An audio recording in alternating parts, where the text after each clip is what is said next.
Boa noite a todos, me chamo Andrei Santana e hoje trago aqui a socialização do meu estágio supervisionado 2, né, falando sobre sistemas e circuitos de freio pneumático.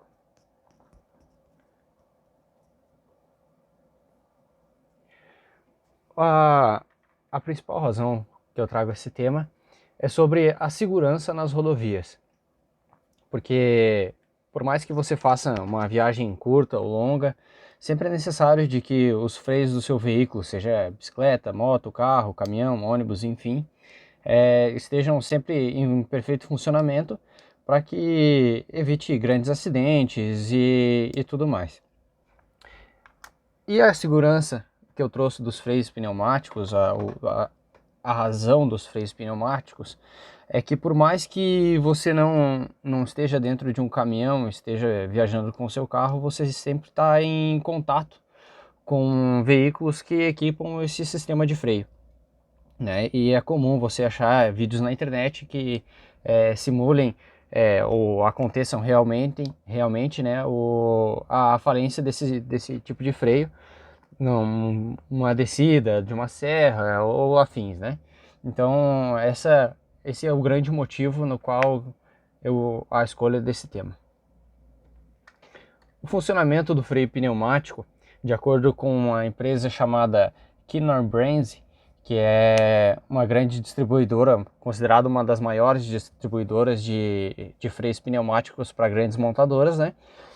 Consiste basicamente da seguinte maneira: o compressor acoplado no motor comprime o ar que envia para o regulador de pressão, que por sua vez controla a pressão de trabalho do sistema, liberando através de uma válvula de prioridade o excesso de pressão produzida pelo compressor diretamente para a atmosfera. Em seguida, a pressão já regulada é distribuída para 4 circuitos independentes, através da válvula de proteção de 4 circuitos.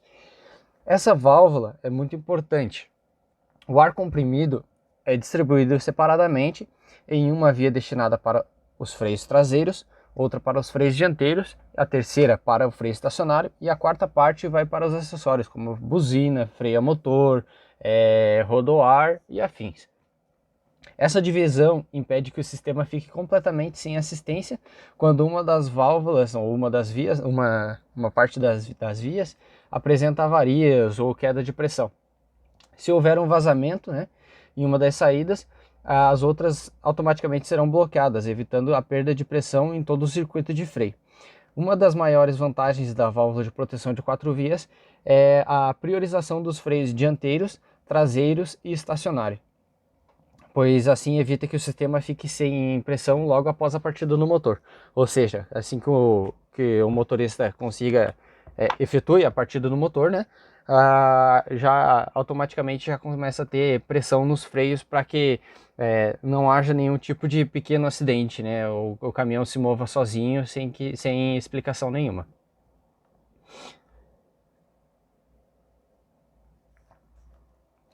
O circuito de freio é um circuito chamado de duplo, porque o ar fica retido na alimentação da válvula de comando e só é liberado quando o pedal de freio é acionado. Se houver uma queda de pressão no circuito dianteiro, o traseiro continua funcionando normalmente. Quando o motorista retira o pé do pedal de freio, o ar que foi usado é liberado para a atmosfera, né?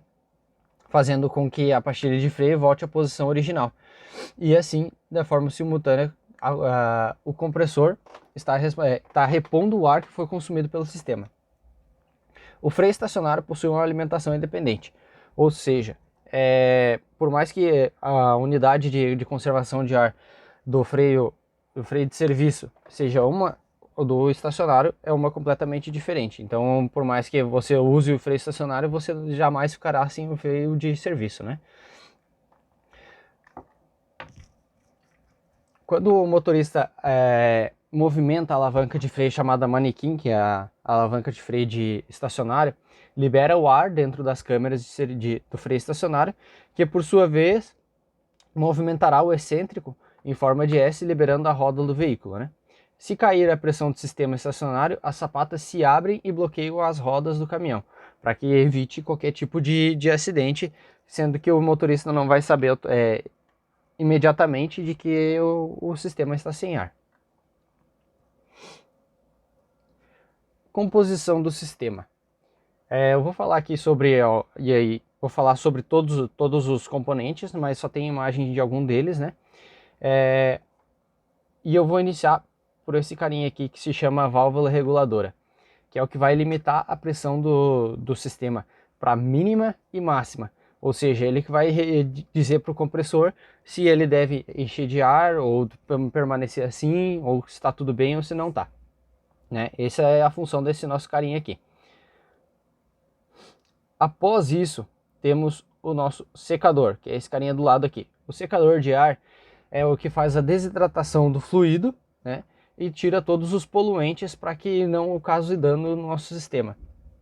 E acoplado nele, temos o nosso reservatório de regeneração, que elimina através da descarga da válvula reguladora a umidade retida pelo secador de ar. Levando mais adiante, temos esse carinha aqui na nossa direita, né? Esse cara aí, que se chama a válvula de proteção de 4 circuitos. O seu papel é isolar um circuito do outro, para que em caso de vazamento ou queda de pressão, o veículo não saia sem ar com o sistema de freio de serviço. Essa mesma válvula pode ter até 6 saídas, dependendo do modelo e da necessidade de aplicação do caminhão, né? Então, dependendo do veículo, ela pode ter até 6 saídas. 3 para cima, 3 para baixo, ou 2 para cima, uma para o lado, uma para cada lado e 2 para baixo. Aí depende da aplicação, vai ser determinada a modificação da válvula. A câmara de freio estacionária, né, freio de serviço, é responsável por abrir as sapatas de freio para reduzir e travar as rodas do veículo, ou seja, essa câmara fica nas rodas, então não temos a imagem aqui. A válvula moduladora do freio estacionário, que é este carinha aqui, né? Sua função é liberar e bloquear totalmente as rodas quando acionado.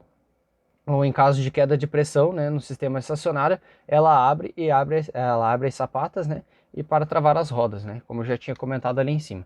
Então, como o motorista não vai saber imediatamente na queda de pressão, ele já vai ter, as rodas já vão estar travadas antes sequer de ele ter uma noção de que tem um vazamento.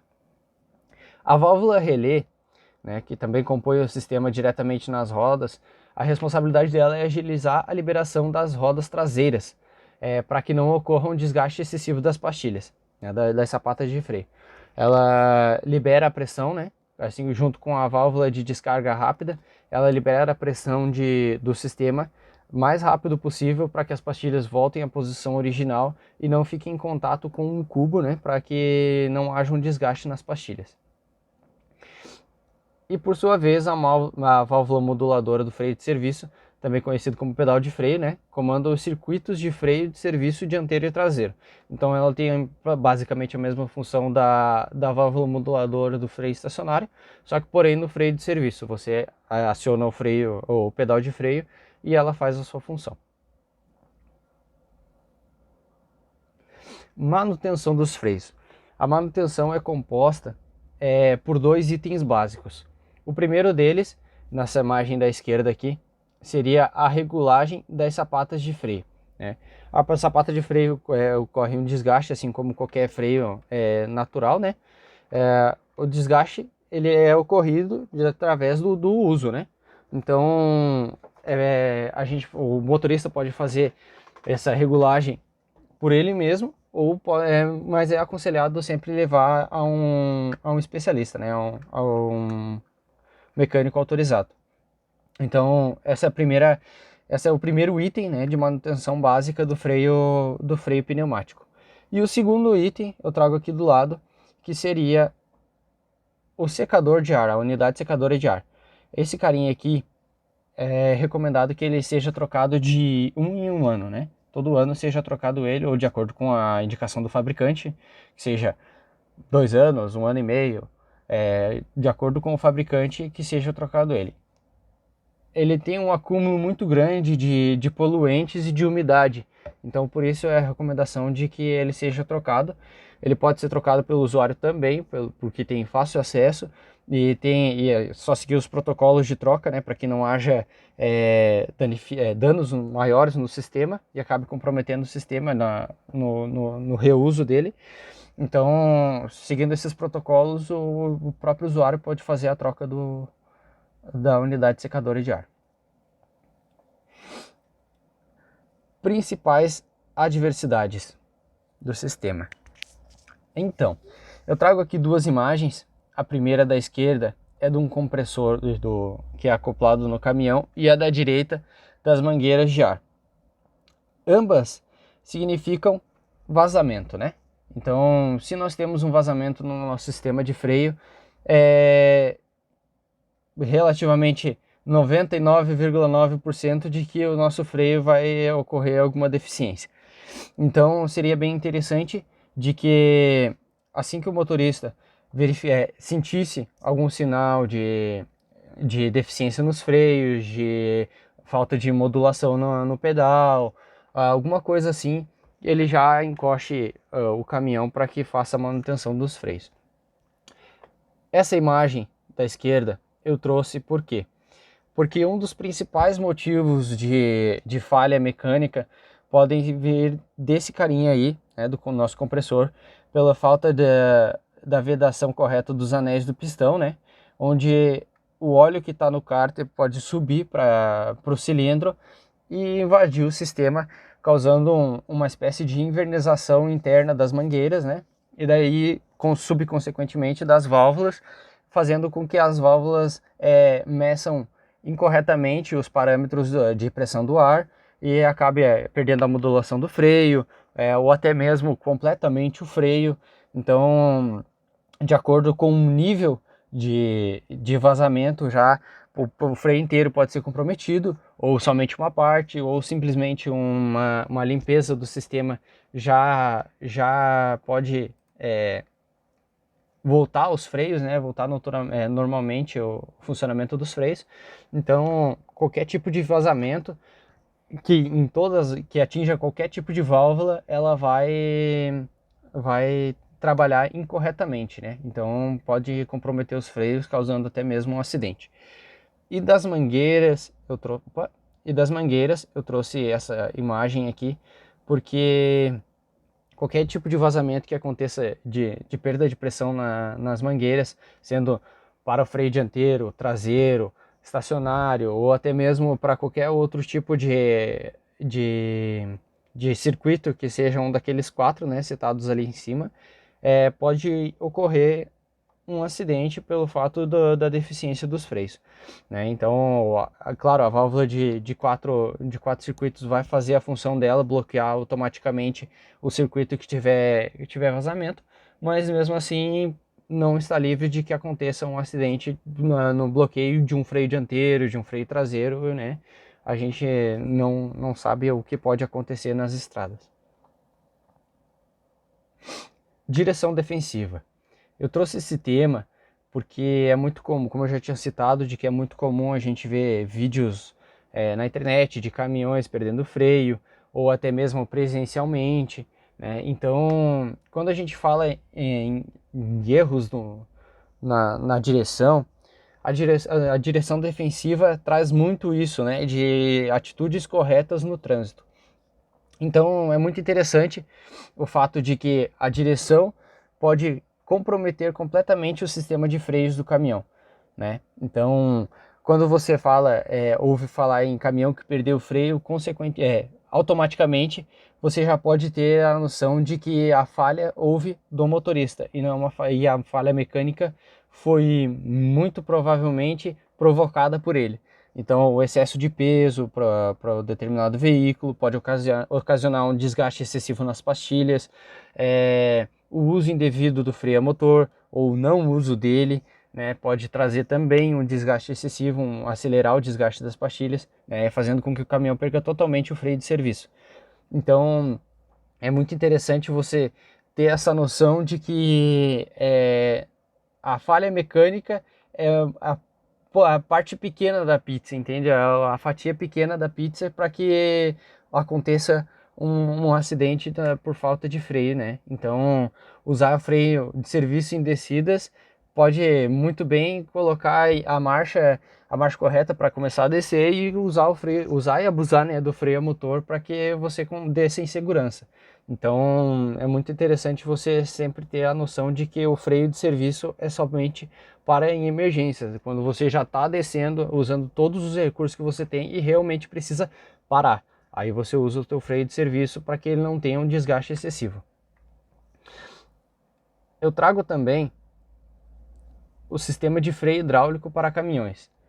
Essas duas imagens, na imagem inferior aqui, né, nós temos um freio a disco já acoplado num cubo de caminhão, mas alguns autores como André Coelho, que é um engenheiro mecânico que fala sobre o sistema de freio pneumático, ele aborda de que o freio hidráulico não tem tanta vantagem na hora em caminhões grandes, na hora de acoplar e desacoplar várias composições, né? Seja uma, duas, três, enfim.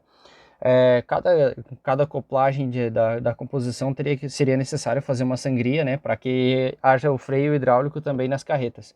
Mas o freio pneumático já tem essa facilidade de você rapidamente acoplar e desacoplar e o compressor vai jogar o ar para todo o sistema da carreta também. Então, essa seria uma das desvantagens, né, do freio hidráulico. E a outra também seria sobre a capacidade do fluido e das pastilhas, porque de acordo com a carga muito alta, os freios chegam a uma temperatura muito abusiva para a capacidade do fluido hidráulico, né? Então, há um desgaste excessivo das pastilhas e cerca de a cada 5.000 quilômetros seria necessário fazer uma revisão nos freios. Então isso se tornaria um freio muito mais caro do que um freio pneumático que você encontra hoje em dia, né?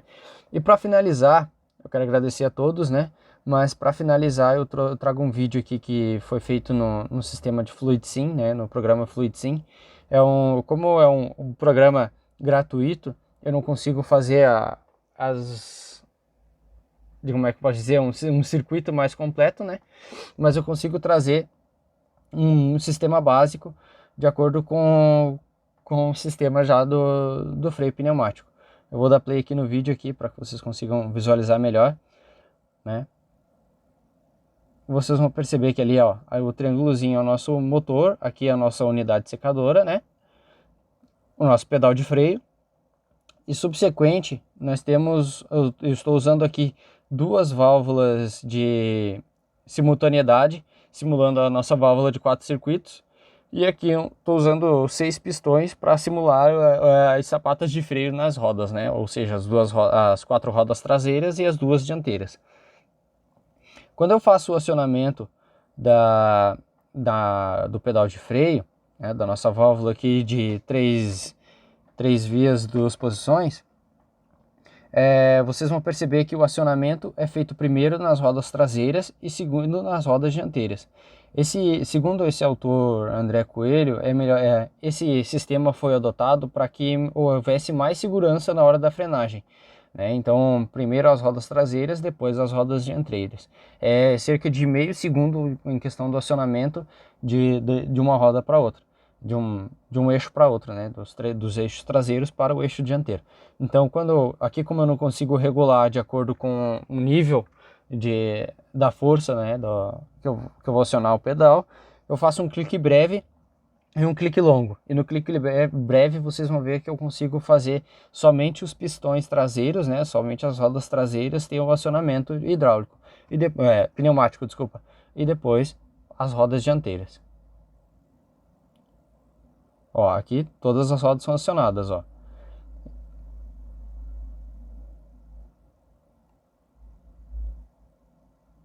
E agora, somente as rodas traseiras, ó. Um clique breve, somente as rodas traseiras. E depois as rodas dianteiras.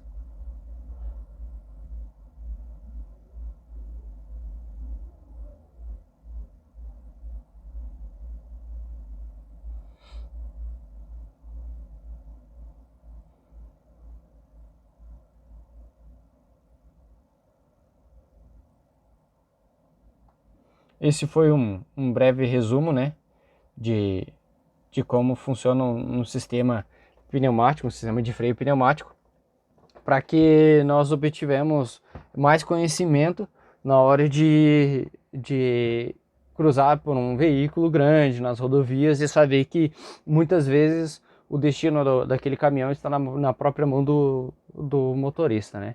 Então é muito interessante a gente saber que isso voga muito, a perícia do próprio motorista voga muito na hora do sistema mecânico, porque eles estão diretamente atrelados.